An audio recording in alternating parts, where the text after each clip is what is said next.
Hello, जय हिंद। स्वागत है आपका हमारे यूट्यूब चैनल पे। आज हम जनरल साइंस का एक छोटा सा सवाल लेकर के आए हैं। बच्चों ने व्हाट्सएप के माध्यम से पूछा है ये साइंस का सवाल। और ये आरआरबी एलपी एंड टेक्नीशियन जो 2018 वाला वैकेंसी था उसमें ये क्वेश्चन आया हुआ था। एज इट इज़ सेम सवाल था, है ना। तो आपके जो अभी जो एग्ज़ाम होने वाले हैं आरआरबी का, जैसे आपकी जो वैकेंसी आई थी एलपी एंड टेक्नीशियन, तो उसके जो एग्ज़ाम के डेट हैं वो जुलाई या जून के आसपास हो सकते हैं। तो ये सवाल उस एग्ज़ाम के लिए भी काफ़ी इम्पोर्टेंट होगा, क्योंकि आपको ऐसे सवाल सॉल्व करने आने चाहिए। ठीक है, बहुत छोटा सा सवाल है ये। आपका मोशन चैप्टर यानी गति का ये सवाल है ना। जब कोई वस्तु को ऊपर फेंका जाता है तब आपका जो कुछ कैलकुलेशन होता है उसको सॉल्व करने के लिए आपको दिया हुआ है। ठीक है, और चलिए हम डिस्कस कर देते हैं सवाल को। यदि आप सवाल को बना सकते हैं खुद से तो वीडियो पॉज करके कमेंट में ज़रूर बताइए कि इसका जवाब क्या होगा। ठीक है, चलिए सवाल पढ़ते हैं। सवाल कह रहा है कि एक वस्तु को लंबवत ऊपर की ओर फेंका जाता है और वह 10 मीटर की ऊंचाई तक पहुंचती है। वह वेग ज्ञात कीजिए जिसके साथ वस्तु को ऊपर की तरफ फेंका गया था। ऑप्शन है 10 मीटर पर सेकेंड, 12 मीटर पर सेकेंड, 14 मीटर पर सेकेंड और 16 मीटर पर सेकेंड। चलिए, क्या बोला गया है कि एक वस्तु है, कोई सा भी वस्तु आप ले सकते हैं। जैसे मान लीजिए कि मैंने एक बॉल को लिया है, ये सपोज बॉल है, और इस बॉल को ना ऊपर की ओर फेंका गया। ठीक है, यहाँ से ऊपर की ओर उछाला गया या फेंका गया इस तरीके से। और ये वस्तु को जब ऊपर फेंकेंगे तो ये धीरे धीरे ऊपर जाएगी, ऊपर जाएगी, इस तरीके से ऊपर चली गई है। ठीक है, और कहाँ तक गई है? तो 10 मीटर तक गई है। तो ये 10 मीटर की ऊंचाई तक गई है। अब इसके बाद ये ऊपर नहीं जा रही है। ठीक है, तो ये इसका अधिकतम ऊंचाई हुआ। ठीक है, अब किस वेग से फेंका था ये मुझे मालूम है नहीं, तो इसको हम यू बोल देते हैं। प्रारंभिक वेग को यू बोलते हैं। पर यहाँ से अब ऊपर नहीं जा रही है, अब यहाँ से वस्तु नीचे आएगी तो यहाँ पे कुछ क्षण के लिए वस्तु रुकती है ना।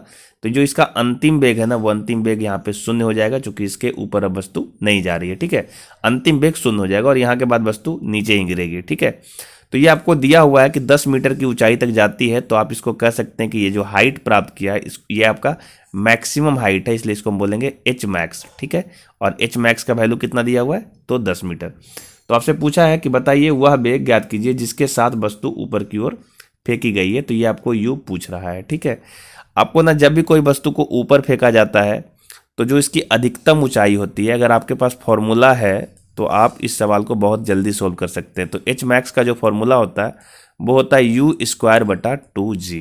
ठीक है, यही फॉर्मूला होता है। इस फॉर्मूले से आप आराम से प्रारंभिक वेग को निकाल सकते हैं। कि यदि आपको फॉर्मूला नहीं याद है तो वीडियो पे बने रहिए, हम इसको डिटेल से भी समझाएंगे कि ये फॉर्मूला भी कहाँ से आया, सब आपको समझ में आ जाएगा अच्छे से। ठीक है, तो आप इस फॉर्मूले का यूज करिए और इसका आंसर ला दीजिए। पहले देखिए क्या हो सकता है एच मैक्स। तो एच मैक्स तो आपको दिया हुआ है 10 बराबर यू स्क्वायर जो कि पूछ रहा है, और बटा 2 इंटू जी का जो वैल्यू है यहाँ पे 9.8 रखेंगे। ठीक है, और इसको जब हम सॉल्व करेंगे तो ये वैल्यू आ जाएगा यू स्क्वायर बराबर 10 मल्टीप्लाई 2 मल्टीप्लाई 9 10 मतलब 8। और सबको जब हम मल्टीप्लाई करेंगे तो ये 10 मतलब तो 10 से कट जाएगा, और इसको गुना करेंगे तो देखिए 8 दूनी 16, एक 9 दूनी 18 और एक 19, 196 आ रहा है।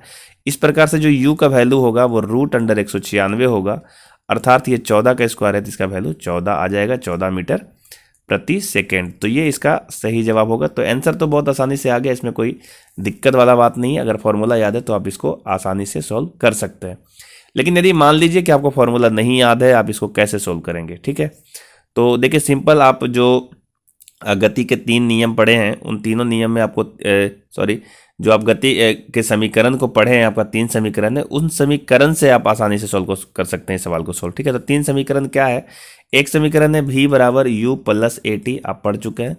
दूसरा समीकरण है s बराबर U T plus half A T square, और तीसरा जो समीकरण है वो है v स्क्वायर बराबर यू स्क्वायर प्लस 2as। तो यहाँ पे वस्तु को ऊपर की ओर फेंका जा रहा है तो जो s है वो h में कन्वर्ट हो जाएगा।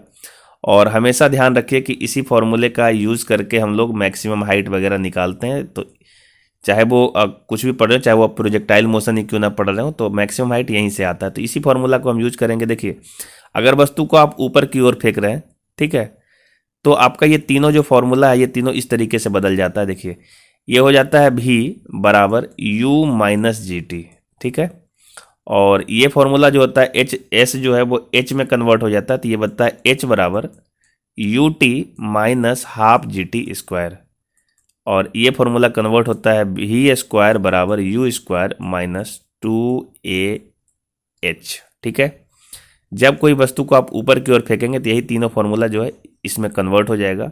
और यदि कोई वस्तु को आप नीचे की ओर ऊपर से गिराएंगे, ठीक है, नीचे की ओर, तो ये फॉर्मूला बन जाता है V बराबर U plus G T, H बराबर U T plus half G T square, और एक फॉर्मूला बनता है V स्क्वायर बराबर U स्क्वायर प्लस 2GH। यहाँ पे A नहीं होगा, G होगा, क्योंकि जब वस्तु को ऊपर और नीचे फेंका जाता है तो जो आपका त्वरण है A, वो आपका गुरुत्वीय त्वरण G में कन्वर्ट हो जाएगा, है ना, क्योंकि G लगता है इसके कारण। तो इस तरीके से फॉर्मूला आपका कन्वर्ट होता है। ठीक है, अब सवाल ये आता है कि आपको ना मैक्सिमम हाइट पूछा जाता है, तभी आपको बताया कि मैक्सिमम हाइट पे जो H का वैल्यू है ना, सॉरी V का जो वैल्यू है अंतिम वेग, वो शून्य होता है अधिकतम ऊंचाई पर, क्योंकि उसके बाद वस्तु ऊपर नहीं जाएगा। तो हम V को 0 करेंगे और इसका कैलकुलेशन ला सकते हैं। तो हम देखिए क्या कर रहे हैं इस सवाल में, थोड़ा सा इसको हम ऊपर कर ले रहे हैं ताकि स्पेस मिल जाएगा तो आपको बता सकेंगे। देखिए, तो हम क्या करेंगे कि ये फॉर्मूला की यूज, चूंकि वस्तु को नीचे से ऊपर की ओर फेंक रहे हैं तो फॉर्मूला इस्तेमाल होगा V स्क्वायर बराबर U स्क्वायर माइनस 2GH। और चूंकि आपका जो अधिकतम है ऊंचाई, उसके कारण V तो 0 होगा, तो V 0 करेंगे तो U स्क्वायर माइनस 2G, और ये बच जाएगा H मैक्स, है ना जी।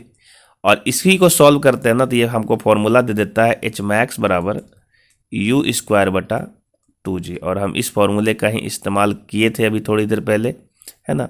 तो ये फॉर्मूला आप याद कर लीजिए ना तो ज़्यादा अच्छा रहेगा, क्योंकि ऐसे सवालों को आप सेकेंडों में बना के निकलिएगा तो समय बचेगा, और समय बचेगा तो आपका स्कोर और अच्छा हो सकता है।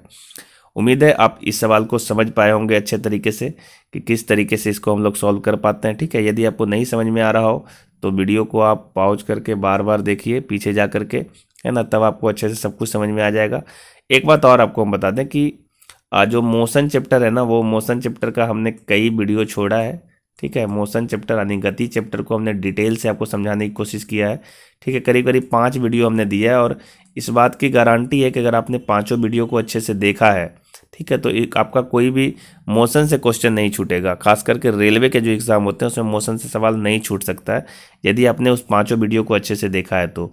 ठीक है, यदि आप नहीं देखे हो अभी तक इस वीडियो को तो आप प्ले लिस्ट में जाओ, वहाँ पे आपको मिल जाएगा जनरल साइंस करके, और वहाँ पे 5 वीडियो आपको अवेलेबल होगा। ठीक है, चलिए हम मिलते हैं नेक्स्ट वीडियो में। यदि आप चैनल पर नए हैं तो चैनल को जरूर सब्सक्राइब करिए, अपने फ्रेंड सर्कल में शेयर कीजिए ताकि और बच्चों का सवाल आ सके, मैं उन्हें हेल्प कर सकूं। ठीक है, चलिए मिलते हैं नेक्स्ट वीडियो में, तब तक के लिए जय हिंद।